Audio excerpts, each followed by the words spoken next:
Welcome back to another episode of our graffiti freight train watching here, where we take a look at the tags, the throws, the pieces.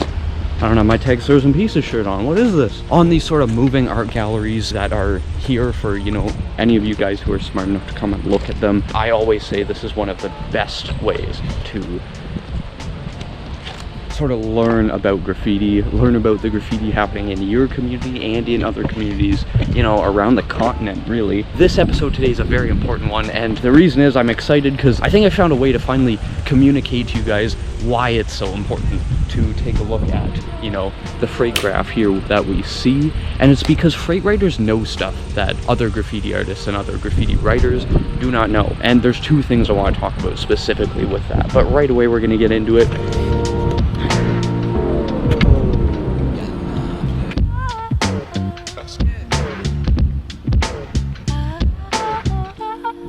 Nice little throw from Karam. And there's two specific concepts that I want to talk about that freight writers do better than any other form of graffiti artist or graffiti writer.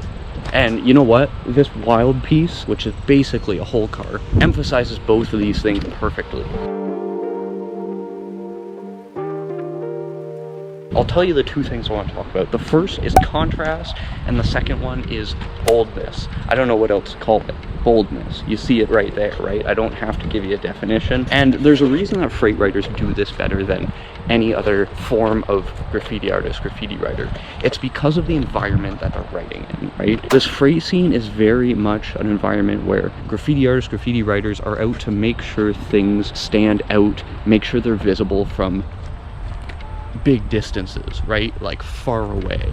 And not only that, but the freights give you that opportunity to make a piece or even a throw that's visible, not just from distance, but, you know, while a freight could even be moving. It's probably over those intersections where you catch the most eyes on your freight pieces. And graph artists know this, and they're so good at adapting their style to make sure that their work stands out and is bold. So with the wild piece there, I'm gonna keep moving while I talk about it. I'll show you any of the other stuff we come across here, like this gorgeous Ratek tag. But the boldness is created just with that simple letter style. Coincidentally, the wild piece doesn't have that wild of a font, but that is what boldness is, right? And that is what wild there presumably was going for in this freight environment. Oh, the extension broke. There's no shot. That sucks.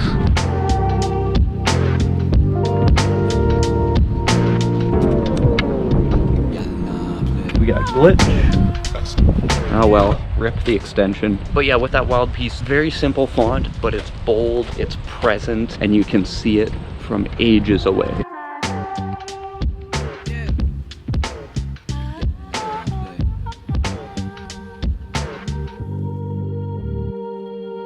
The second thing I want to point out, like I said, not just the boldness, but the contrast. One super light color mixed in with that black, or a super dark color. You know what? Here's another massively good example of contrast right here.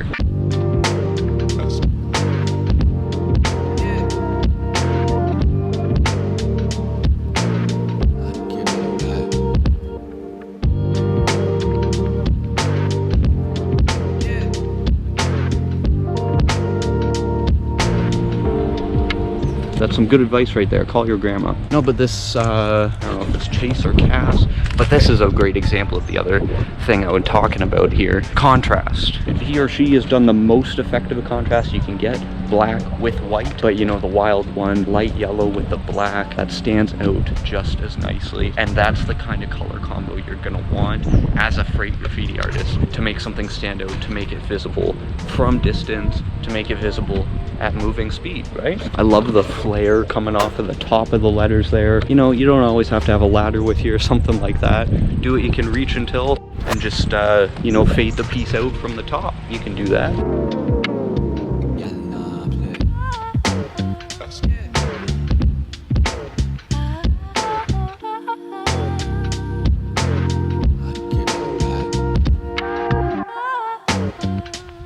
Love the alternating colors in the letters there. That's certainly a good way to catch people's attention as well. A lot of times with freights like this that are super rusted out, when you see stuff fading on that, that's not really an indication of the strength of the paint. Rust is just a bit of a different animal.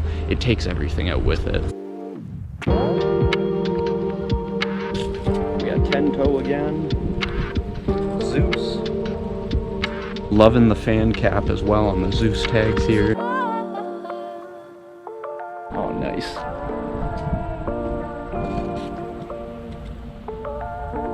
You know, we probably don't discuss the characters as much as we should on the freight watching here, but even in the character work, black and white, right? Like, that's just how you make that stand out. The way he left no fill-in like the larger part of that makes me wonder if he almost has any knowledge of like how tattooing works, because a lot of tattooists really like to not overuse white and just make sure that they're using skin tone where it's available.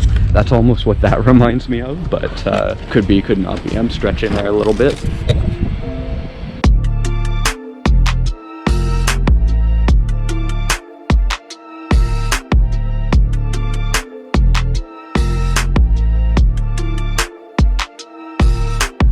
Now, Nessar's appeared before on our freight watching series quite a few times, I believe. This one's from 2023, and you can tell he just never takes any breaks, because like even compared to the pieces I've seen of his or hers that are from a couple years ago, the can control looks so much better even. Not that it was poor by any means before, but you can just tell there's so much progression there, and I'm loving everything I see from Nessar. He's got that kind of dark red with a light kind of powdery blue purple. That creates that high contrast that you're looking for on a freight piece. This is exactly why you want to be paying attention to this stuff, because you don't need to sit down and, you know, learn from a book about contrast and things like that. You can learn from your own graffiti community, the other graffiti communities around the continent about concepts like that, just by coming out and seeing the awesome work that artists like Nessar are putting in there.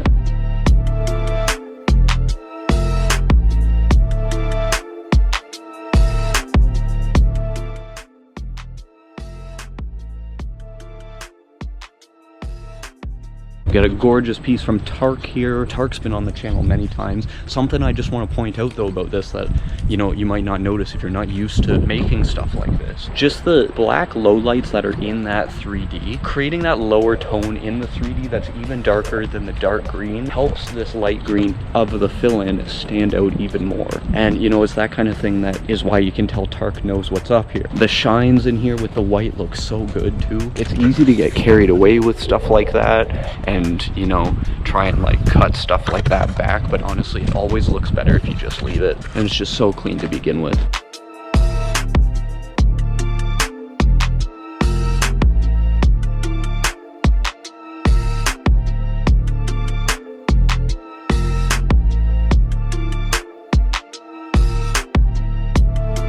The demo piece here, pink and a dark brown, very underrated color combo I think as well, but honestly it's just clean. Something else I want to point out, just because it's again something that if you're not used to doing this stuff you wouldn't really recognize, but the little white outline around the whole piece there, that helps it pop so much more. That's another, you know, way you can use your contrast to help your pieces stand out if you're trying to make pieces like these guys in the freight environment.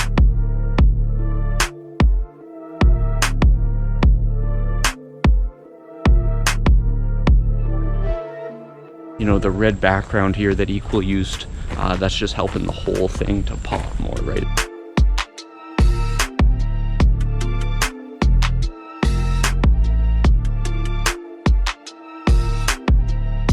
We ran into this piece a few years ago actually, so I'm not going to spend too much time looking at it.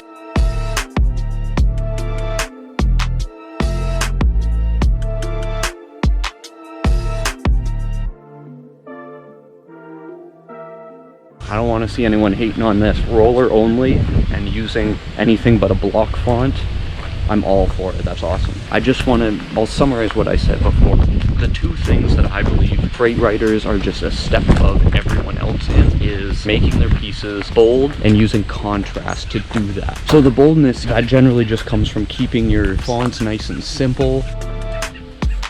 Oh, that's cool. keeping your fonts nice and simple, but also the color schemes nice and simple. Two-dimensional color schemes can feel a little two-dimensional, but in this context, it always works really well. And if you can really get used to thinking about how you're going to make your work bold and how you're going to introduce some of that contrast into your work, your color schemes are going to be a lot cleaner. And honestly, if you always have boldness in mind, I do think your font work will become a lot cleaner, a lot faster, no matter what kind of graffiti you're doing. And those are basically my tips for any of you guys looking to bolden up your work, make the colors pop a bit more, anything like that. Wow.